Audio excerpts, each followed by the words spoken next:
Evening, everybody. Welcome to the second in the series of talks accompanying the exhibition Sacred Journey. And tonight I'd like to introduce Professor Mehmet Tütüncü, who's somebody that I've known for many years, who's an expert on most prominent expert on Ottoman inscriptions. He's published many books and articles on Ottoman inscriptions and Ottoman civilization from the Balkans to Arabia and also further east into Azerbaijan. So he's very, very experienced, and he's written on all aspects of Ottoman culture. And he has a particular interest in the Hajj, the pilgrimage to Mecca. And he's done some very important work on the Hejaz railway, which probably for many English speakers, they'll be used to the idea of the Hijaz railway and Lawrence of Arabia's attempts to blow it up. But as I'm sure Mehmet will enlighten us, there is actually another side to the Hijaz railway, one which is in many ways much more interesting. So if you'd like to start, Mehmet, thank you. Okay. Thank you, Andrew, and Yunus Emre Institute in London for inviting me for this lecture, which is, as you said, near to my heart, because the Hijaz Railway, I traveled in Saudi Arabia and Jordan and also in Syria on the track of the Hijaz Railway and seen the lost heritage of the last Ottomans. And therefore, I thank you all and for your interest. Just seeing if I can share the screen. Yes. Just see. I think this is it.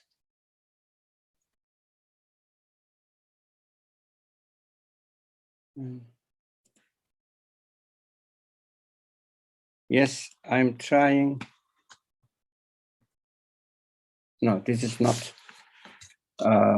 Yes, I must go to the starting. Yes, we start here. Yes, this is the slideshow. Yeah. Okay. Thank you. So, for centuries long, and maybe millennia after the death of the Prophet, the camel, and we see here a very dramatic journey of Hajj in the Middle Ages, or maybe in 17th or 16th century. The camel was the only carrier of people and goods in Arabia to the Hajj and to the visiting the holy places of Mecca and Medina. This centuries-long monopoly changed only in 20th century with the laying of the train Hijaz Railway, and I called this the Iron Camel because it has still the same function, the traveling people and goods. So this was a very important turning point of the history, the laying of Hijaz Railway and using the train as a mean of transfer to the holy places.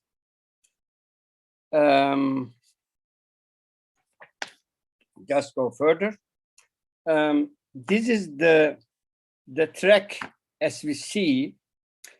It started in Damascus, and you see here, and it ended in Medina. In 8 years, the railway was prepared to transfer goods and people.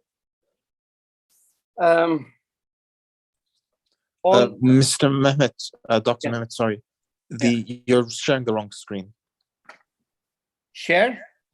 The wrong screen. I shared the wrong screen? Oh. Yeah. Just seen. This is this one? This is the good for me. Is that now good? Because I think it would be best if you stopped sharing and started sharing again. okay.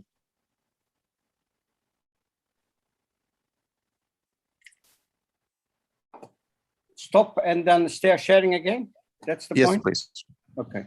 Just see how can I manage this. And go to Zoom, share screen. Just see this one. And then opening this one. So it's good? Yes, if you could start the slideshow, please.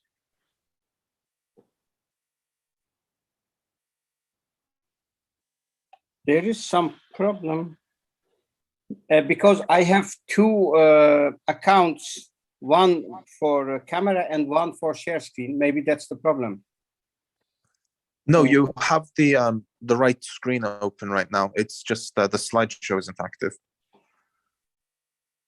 But I have activated the slideshow. That's the problem. Just seeing this one and then activating this.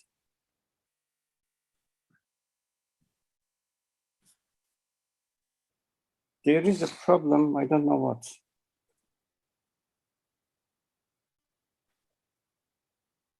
New share, maybe.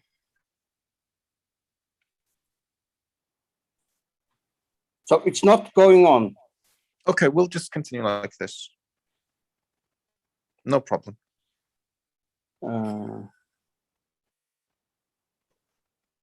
Yeah, it's fine. Just carry on as you are. So you can see this. You can see the screen. You can see the screen? Yes, yes. Okay. Yes. Feel free to continue. Thank you.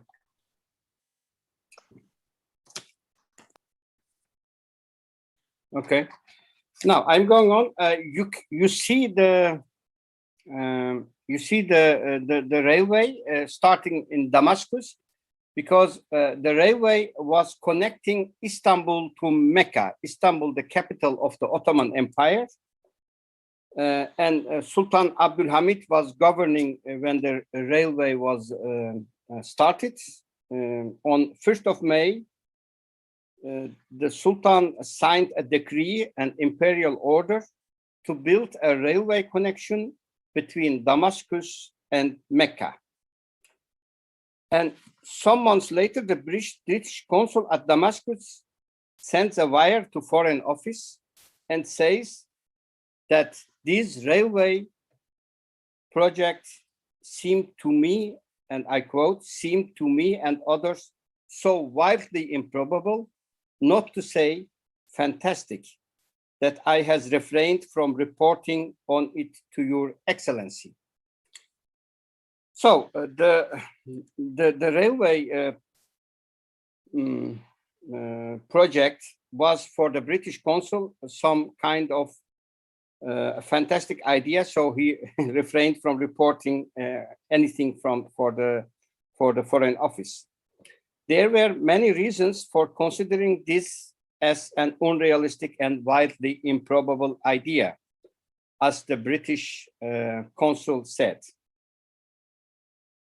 One, and why was this? Why were these reasons? The railway would initially pass through 1,000 kilometers of vast sand and desert without any water.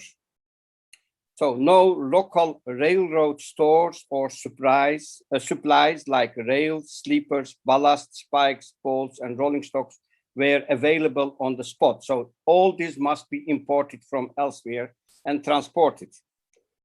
Water was extremely scarce on the track.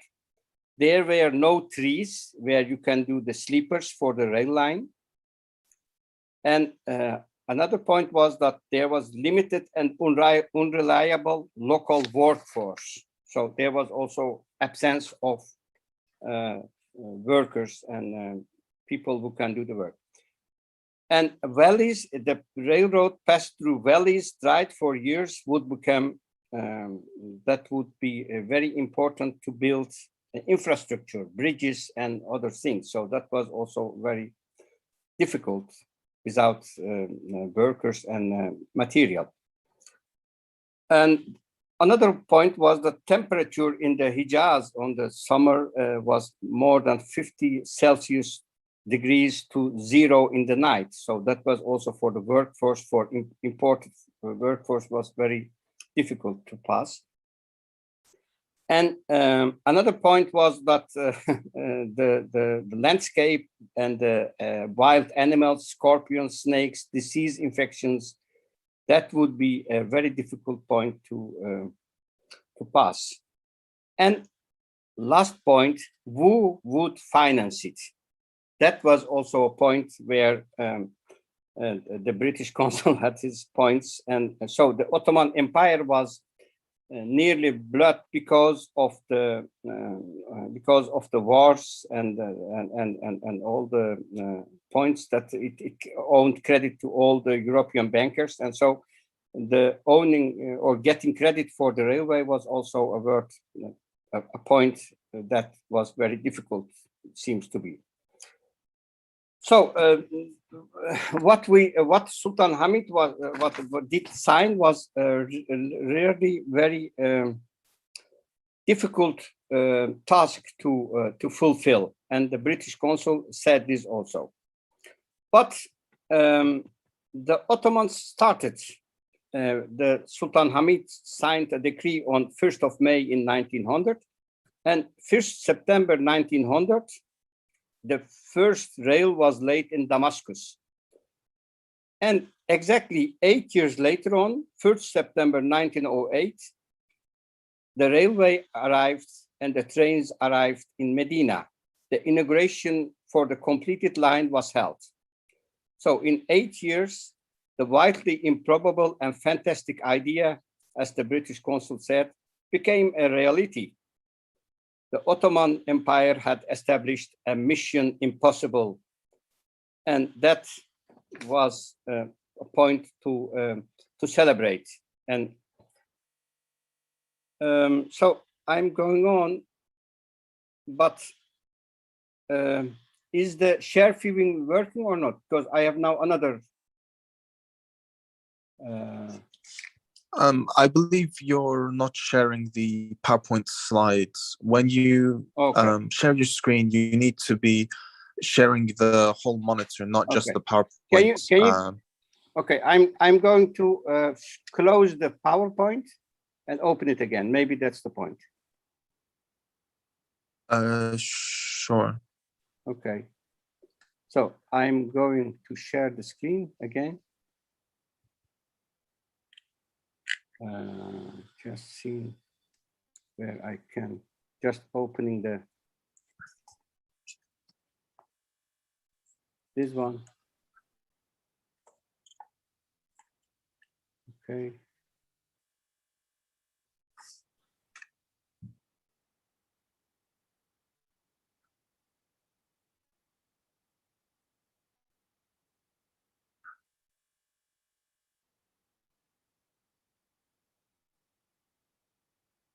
This is the Zoom. Share screen.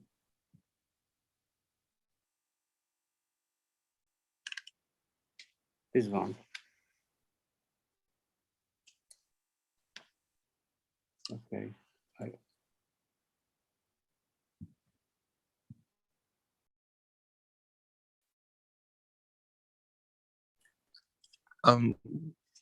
Why don't you try again, but this time activate the slideshow first?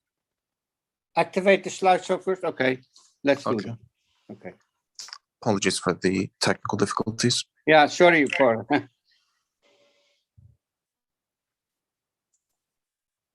Okay, this one. And activate. Okay, now sharing this.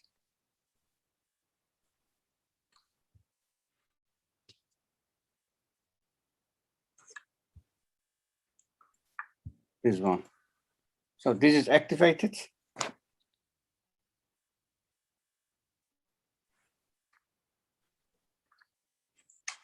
We still see the normal, just PowerPoint without having these slides active.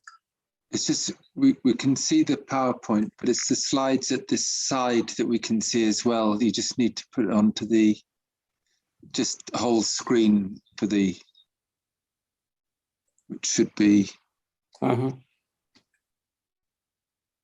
I so can't.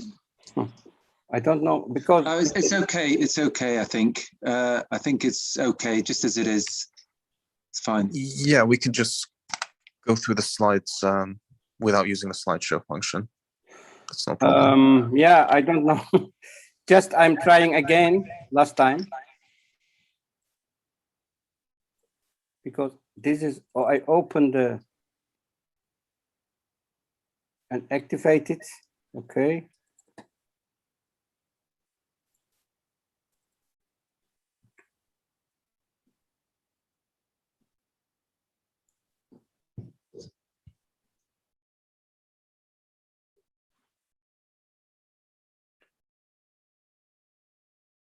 It's because the slides are important, you know.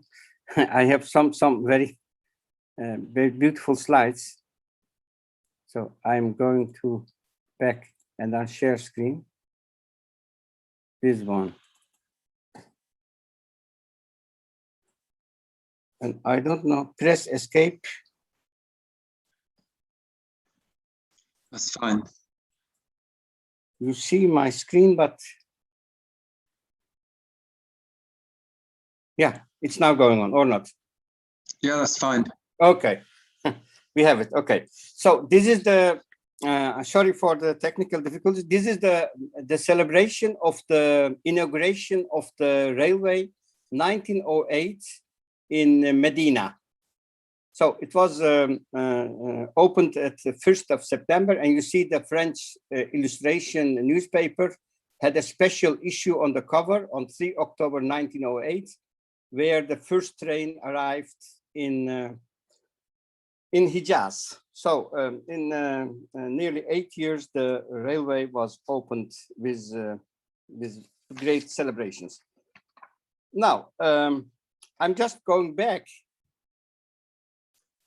to this monument in Haifa, because this is this monument now still staying in Haifa railway station in Israel now. It says why the railway was built. It is a monument that I think Sultan Hamid had constructed himself to give a message to the world. So why in Haifa, and what says this monument about the Hijaz railway? I think this is important to stay a few minutes in to this monument and what it says. So the most important branch of Hijaz railway was its outlet to the Mediterranean in Haifa, because in Haifa came the material, the locomotives and other parts came all in Haifa port, and it was transported to with trains to the railway building activities to the south. This monument was opened in 1901, so just short after the railway construction started. And you see the opening of the old Haifa train station, and here you see also the monument here. I hope you see it. Here is the monument when it was opened. So Sultan Abdul Hamid had built this monument with an inscription. This inscription, and here's you a modern photo with the monument still standing on the modern Haifa. And here from the road, from the other side, you see the monument. And here you see some details. And above the train here, you see the inscription that Sultan Hamid had written down. And in this inscription, Sultan Hamid says, and I give here an English translation, In the name of most merciful, so Besmele, praise to be God, our Lord and Master, the commander of the faithful and the Caliph of the master of prophets, the Sultan of two continents and the king of two seas, the Sultan, son of Sultan, the warrior, Ghazi Abdul Hamid Khan, son of Sultan Abdul Majid Khan, may God support his reign and lengthen his life and bless him with long life. As he ordered, so the Ferman, the imperial order, the construction of a railway line from Damascus in Sham to facilitate the pilgrimage of the community of Muhammad to the house of God, that is Kaaba, of course, and humbly pray on the tomb of the prophet of God, Muhammad, of course. So what he says is that he built this railway to facilitate the pilgrimage to the house of God, to Mecca, and to the house of prophets, to Medina. The Sultan, and the inscription goes on further, gave his grand command that a railway line should be laid from the city of Haifa to connect with the Hijaz line. Therefore, it is the duty of every Muslim who made the pilgrimage to the house of God and visited the grave of the Prophet to pray for the Sultan's great caliphate and to raise his high hand over the heads of the people. So what we see is that Sultan has written down why he started and ordered the railway. And you see on the four fronts of the monument, the modernization of the Ottoman Empire. You see the road with angel flyings and some blitzes that the modernization is going on, and the Sultan was firm on his step to do this modernization. So Hijaz line was also a sign of modernization, to be with the European powers and to catch the modernization and the Industrial Revolution. It's a bit late, but the Ottomans were in full drive. And here is the inscription written in two languages, in one side in Arabic and the other side in Ottoman Turkish. So we see the monument here in full ornate. And here you see the coat of arms of Ottomans. So here are the modernization, and this is the Ottomans. As we can say, staying on the modernization support. And you see here, the monument is with some fluted sütun, or what we say columns, some maybe Greek influences. But here above is very important symbols of the modernization and why the train station was built. So what we see is here a crescent, hilal, and that is of course the symbol of hilal in Turkish has the same meaning as Allah, the God. So above the monument stays the God and God's house. That is the monument will go to God's house, to Mecca. I will show, you see it here. This is the crescent. And under the crescent, you see a small, what you say, ball or some cannon ball or something like it. But here you see some flowers, and these are roses. The four or the roses are the symbol of the Gül as prophet. So the railway would go to Mecca and Medina. And here under are four more guns or cannons, guns, what you say. And these are the symbol of the caliphs, the four guided caliphs, Abu Bakr, Umar, Osman, and Ali. So the Ottomans as bearer of the Islamic Caliphate. And the Sultan has placed very humble his Torah or his symbol under all these symbolic theses. So he is the humble Sultan, the Khadim, of the servant of Haramain, who built these monuments for facilitate the pilgrimage. So I think this monument is a bit neglected, and on the Hijaz Railroad, this is a very important symbolism that the Sultan give messages, some kind of, you should look at it very close to this monument. He gave some messages, and with also written message, as I read the inscription, and also these symbols. You see here the roses, and the 4 guns, and here his Torah. So when you start, the Sultan did consider Haifa as a very important port, and he placed these monuments not in Istanbul or not in Damascus, where the railway started, but in Haifa. And I think this was motivated by geopolitics, because Palestine at that moment was a junction where many Western powers were present. Jaffa was the main gate for the Christians and Jews who came to Palestine. By making Haifa a gateway for Muslims to enter the Hijaz Railway, Abdul Hamid was hoping to make Palestine a hub for the pilgrimage. He also wanted to display the presence of Ottoman Empire in Palestine with this modern monument, to convey the message of pan-Islamism and Muslim unity.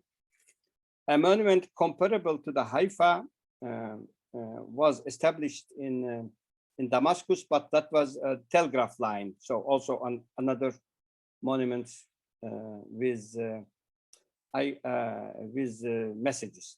So you see some details from this monument. There is also iron train and iron grills. So I think for understanding the reason why the Sultan built these monuments, this is important, this Haifa connection. And so I start, I go further with my lecture. So what we see is that Ottomans, and for the time, I will go along this to give you some background of Sultan Abdul Hamid. As I said to you, he was a very modernization Sultan. He wanted to catch the backwardness of Ottoman Empire by introducing new techniques in the Ottoman lands, and that is the telegraph lines, also with train railways, but also establishing modern schools like military schools where Atatürk and other persons get educated in Western style. So another point that Sultan was using for his power was the Islam.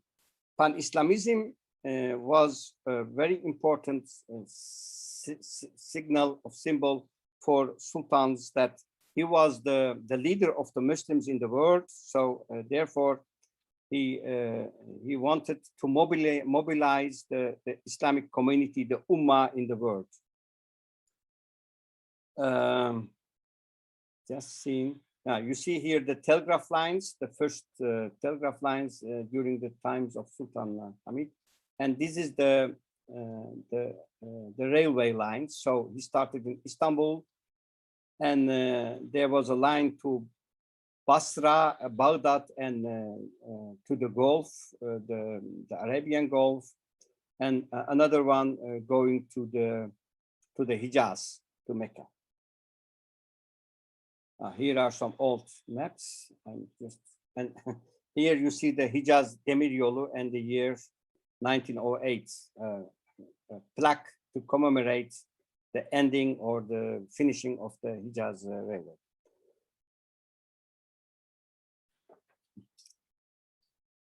So the idea of continuing the development of the Ottoman modernization via rail network southwards to connect Damascus to Hijaz must have appealed Sultan as a protector of annual Hajj for different reasons. The railway,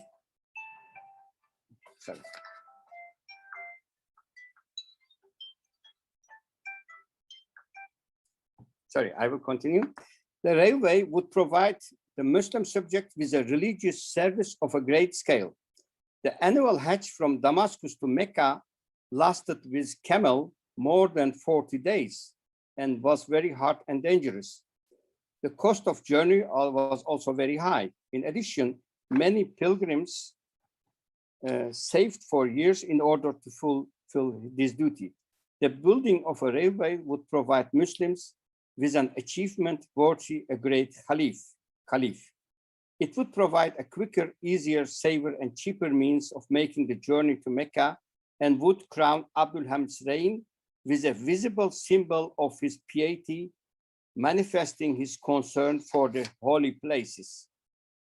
The railway was also for strategic importance because beneath the religious aspect, it could also be used as military transport of military and to reach easily the Hijaz and to protect from the attacks. And Andrew said it, later it was the main attack of the Lawrence and the British during the First World War.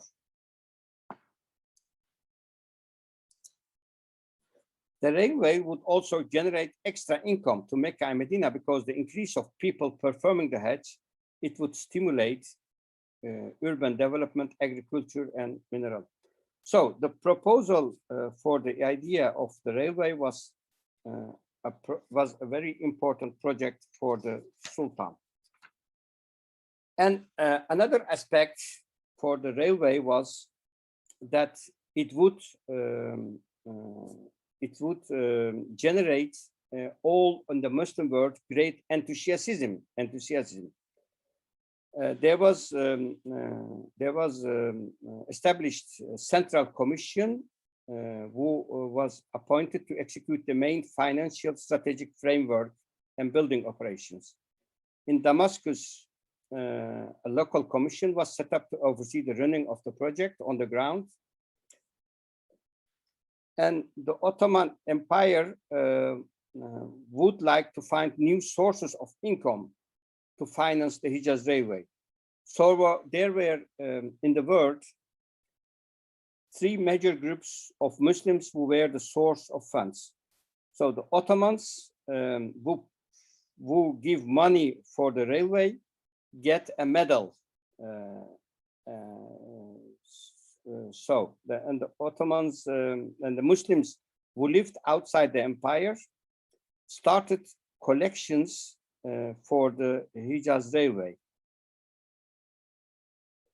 Many Ottomans were forced to donate. Popular support for the railway was greater outside the empire, I must say, because large collections for the railway finance took place in Egypt and also the Indian Muslims.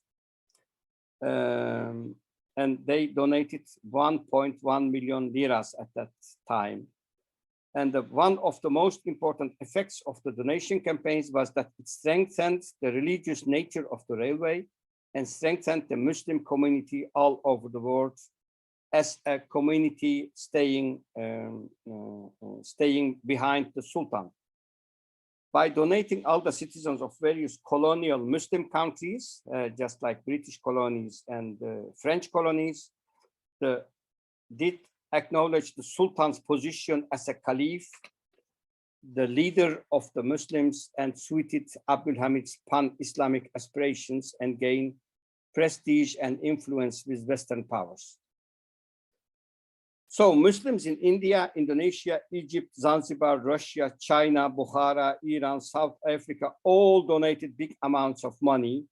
And this was financed nearly all with Muslim money without any loans from British or French or German banks or bankiers. And this costed some budget of $16 million at that time. And this was at the turn of the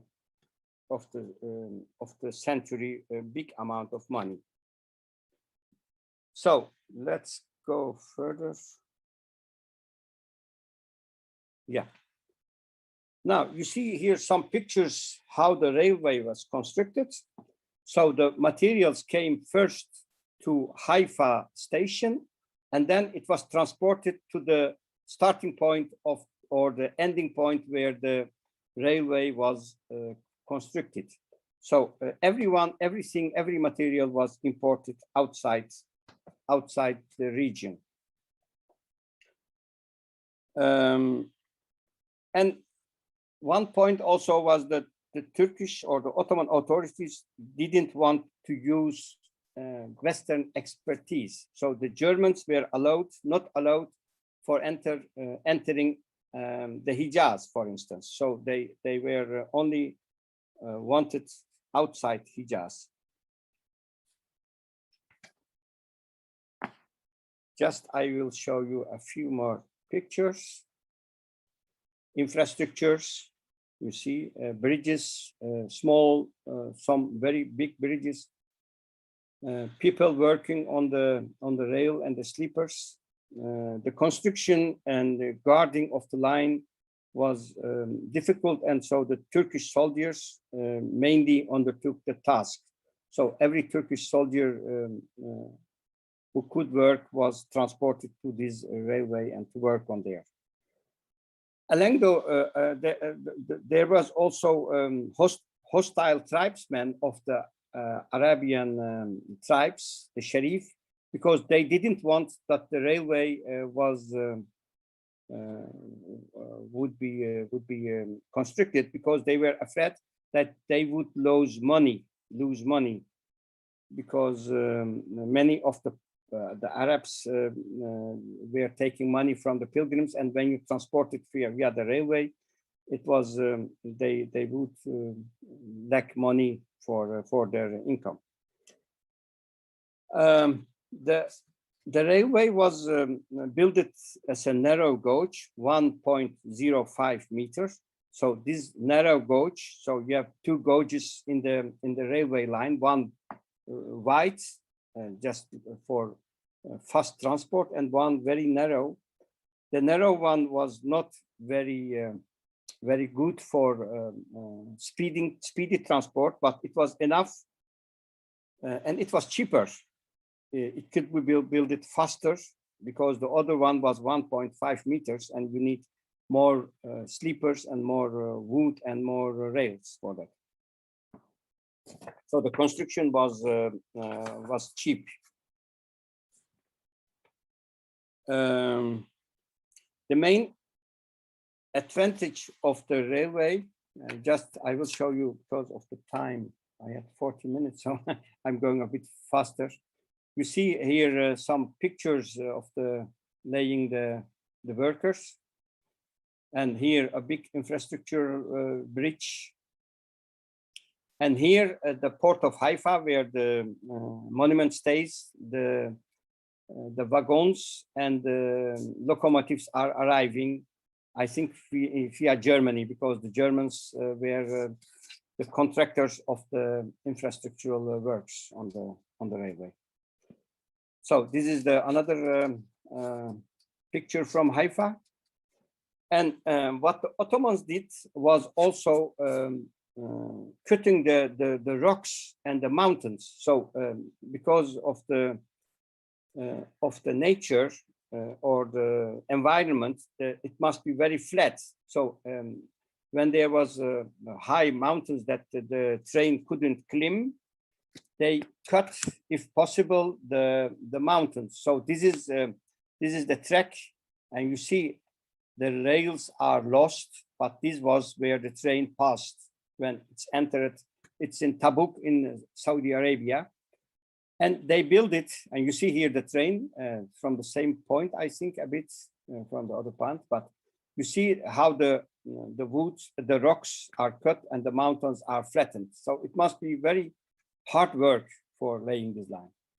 And for the first time in Arabia, the tunnels were laid. So this is the track, and you see here a mountain that they couldn't cut, so they made a tunnel. So this was also a very great achievement of the Ottomans, that the first tunnels in Arabia were done. And here the train with I think to the same or maybe other side of the mountain. So these were the wagons, and these were the stations. So every 20 kilometers, there must be a station for refreshment, for you taking fuel and water. So you see here, water depots, the station, and the rails. And here is the standard railway buildings that you can see still in the old stations in Turkey also, the German railway buildings. And this is restored in Tabuk. You see the Tabuk station. You can read it here, Tabuk. And here a few more buildings.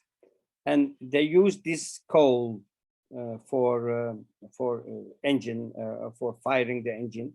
So I found this coal in Tabuk station and photographed it. And here you see a few signs of the stations. Tabuk, Medain Salih, you see it here, and the other things.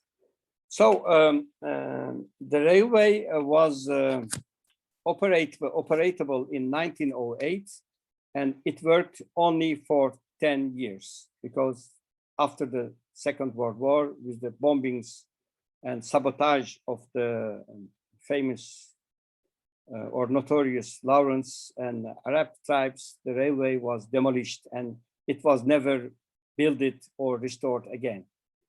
And you see here the opening, festively opening of one station. And here the 1 September 1908, the Medina station, and the illustration with more photos. And here you see the South African or Transvaal Muslims celebrating the opening of the Hijaz Railway, Hamidian Islamic Societies meeting. So they collected money for the railway and they donated to the opening of the Sultan's dream. And the travel was not very luxurious, but it was good because you can sit and you don't need the hardships of the camel travel.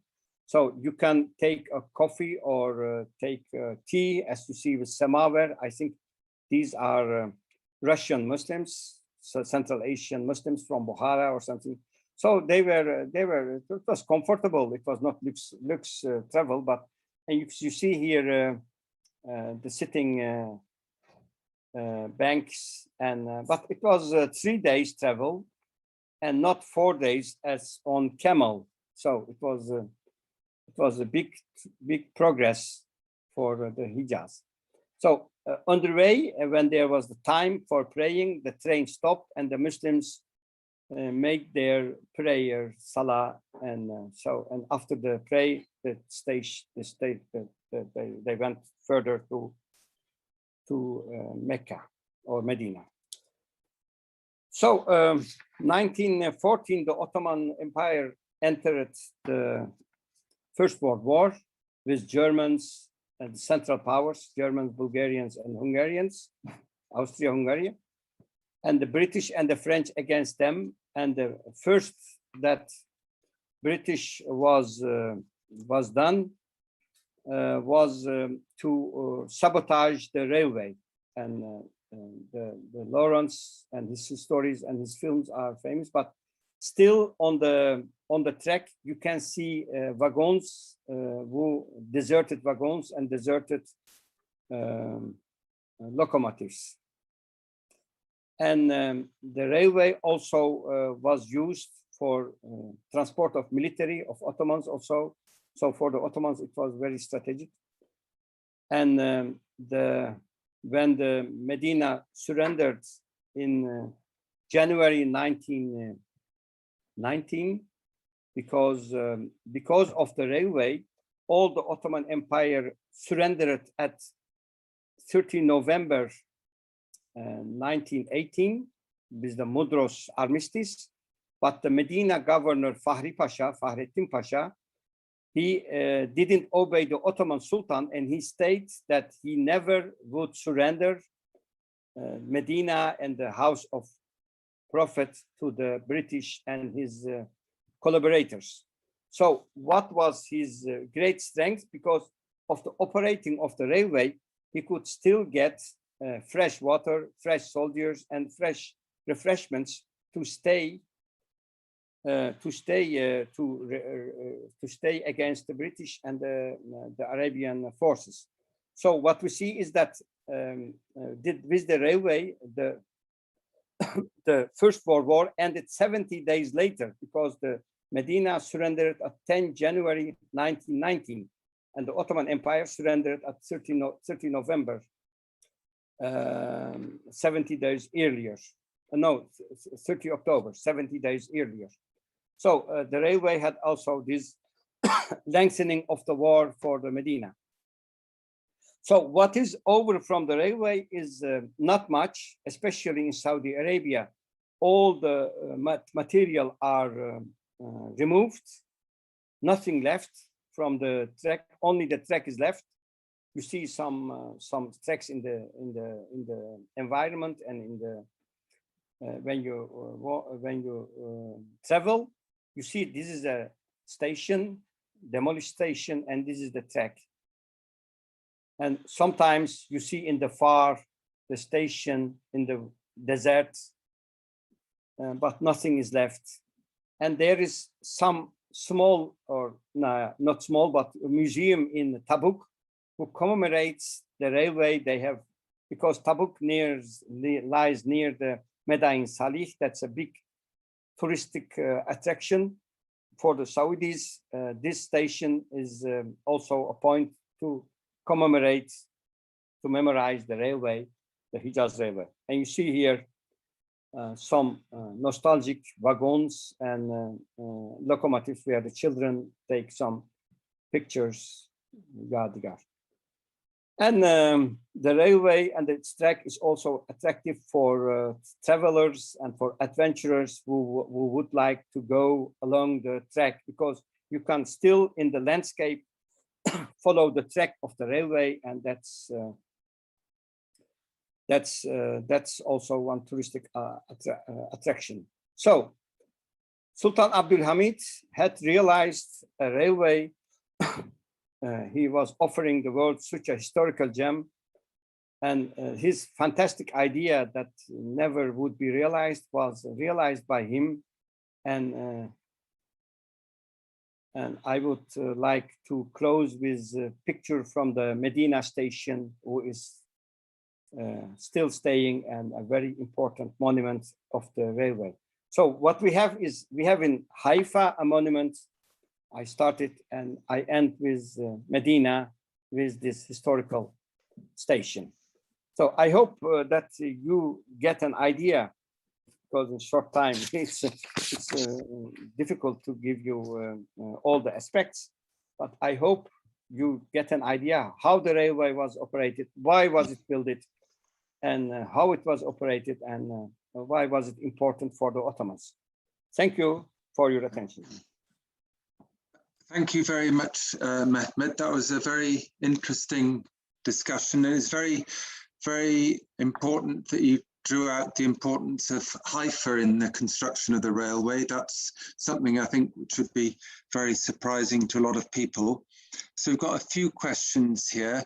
The first question is from SM, and who asks, was the workforce only composed of Ottoman soldiers? And how many of them actually worked on the project? And also something which I also find quite interesting, and do you have any information about concrete engineers working on the railway? Yes, they were working. I just look.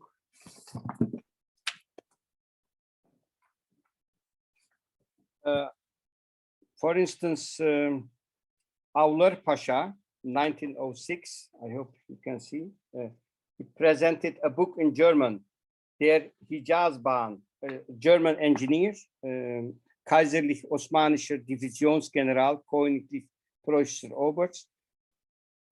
He did a book, and so they were on the high-tech level German engineers who were advising the Ottomans.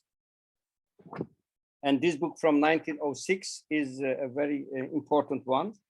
how many Ottoman soldiers worked? I have information that because the railway was late in station by station, so every 20 kilometers was late, there was change of laborers, so it was difficult. So every time 5,000 Turkish soldiers were working.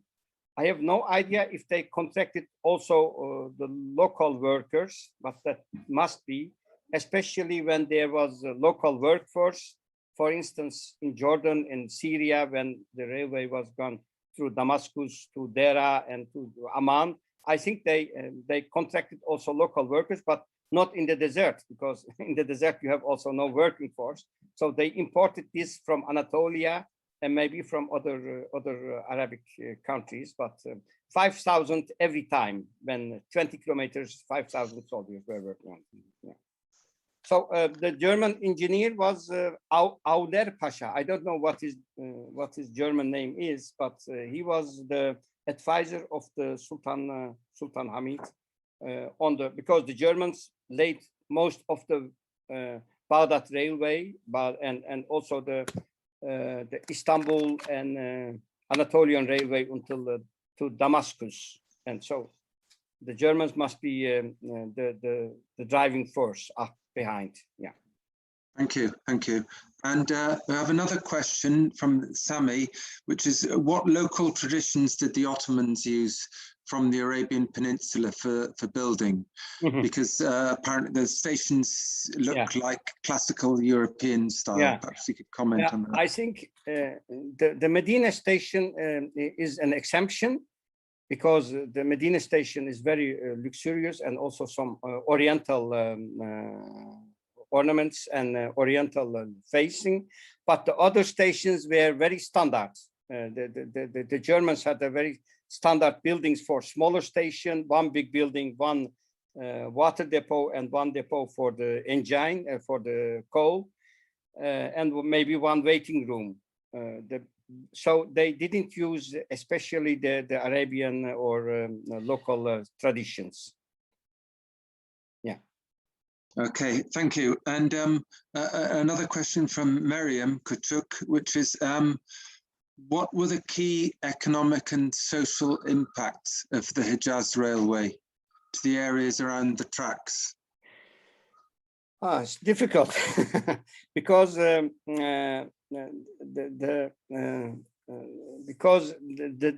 railway went through very big desert. So there was no areas of cities or kilometers long.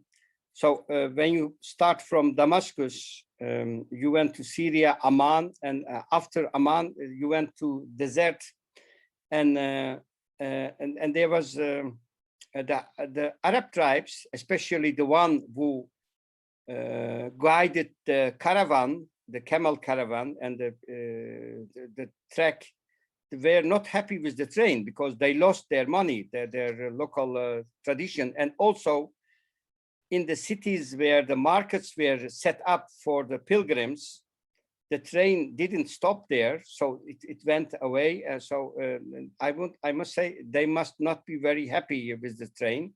But for saying some concrete things, the railway worked not very long, maybe 5-6 years, from 1908 until 1913. So it is 6 years. So we have no big impact on the local social impacts or local impacts. We have no research on that. So sorry for this fake answer, but I have no, we have no relevant information about it. Thank you, Mehmet. That's very, just one last question. One question here. Last one was how was the fundraising? How was the fundraising for the railway organised in areas where Muslims were colonised, such as in British India, Indonesia, or Central Asia? The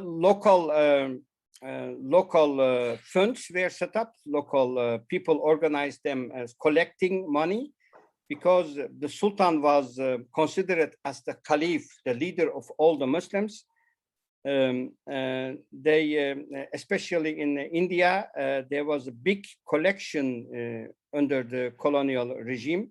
So it was tolerated. It was not because the railway was presented as improving of the harsh conditions of the Hajj. So every Muslim should have benefit from the building of the railway. I have, for instance, one very important sample of how the railway was used. Because I live in Holland, I have read in the Dutch archives the next casus. Some Indonesian Muslims came with the boat to Mecca, to Jeddah. They went to Mecca, they made the pilgrimage, and they wanted to go to Medina. But because the road to Medina was not safe because of attacks of Bedouins and harsh conditions, they embarked on the ship in Jeddah and they went to Haifa. And from Haifa, they take the train and went with the train back to Medina. So this was more safer for them than to go on camel from Mecca to Medina, 400 kilometers. So you see the safeness of the route and that kind of things improved very much the conditions of the Hajj. And so the Muslims in the world were happy for that. Yeah, Karl Auler, I see some information. Auler Pasha, yeah, the German, yeah. And just one last question. Do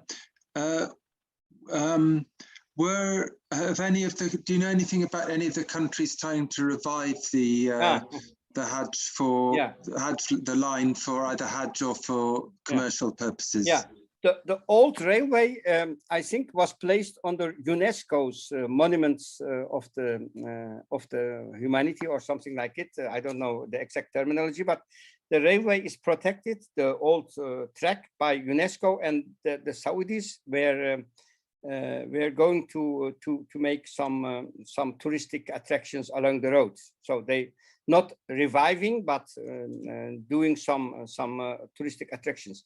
And in Syria and Jordan, the railway still works. I think in the Jordan there is also some touristic attraction when you go and you can travel some 4 or 5 stations.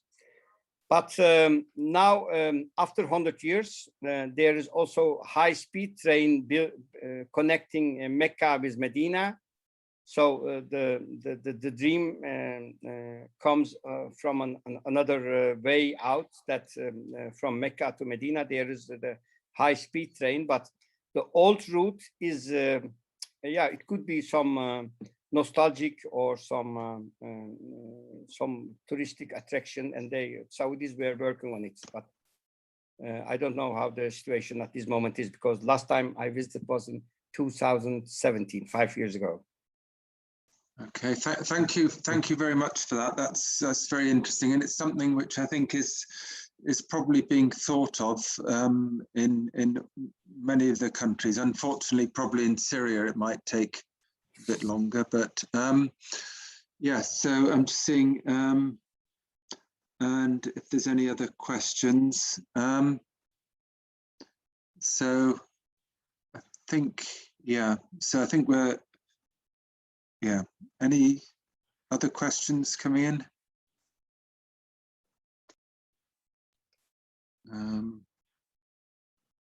Oh, I've just seen a message from Ahmed Al-Dubayan saying that the train works now between Mecca and Medina during the last year. The high-speed train, yes. That's the high-speed train. That's new track, very high speed. But the old train, of course, was 20 kilometers per hour, and this is 200 kilometers. 200? Yeah, wow. I think. Yeah. No, it's very fast, yeah. And well, just one last thing. Are you working on any other publications at the moment? Just your latest one, if you could. Yeah, I just work on, of course, on many things, and you know, we last published a book about Ramle, and you was the editor of it, and I work now on the and this one I will publish it in the next year, maybe in the journal time, because this is very important.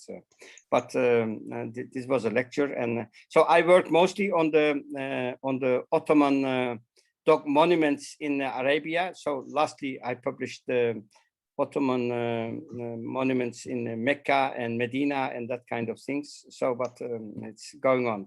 So you can follow me in Academia Edu, because my publications are there. Yeah. Okay. Well, okay. Thank you, Mehmet, for an extremely interesting lecture, and I think something which is got enduring interest. And I should think over the years, I think people get more of an idea of a different aspect of the Hejaz Railway, and with some luck, I think the heritage of this line will be developed much more as a resource. But thank you very much for a very interesting lecture. Thank you.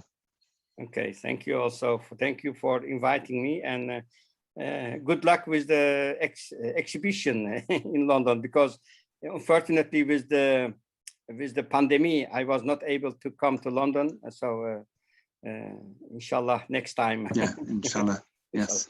Okay. Okay. Thank you. Thank you also. Thank you. Okay. Bye. Bye. Bye. Bye. Bye.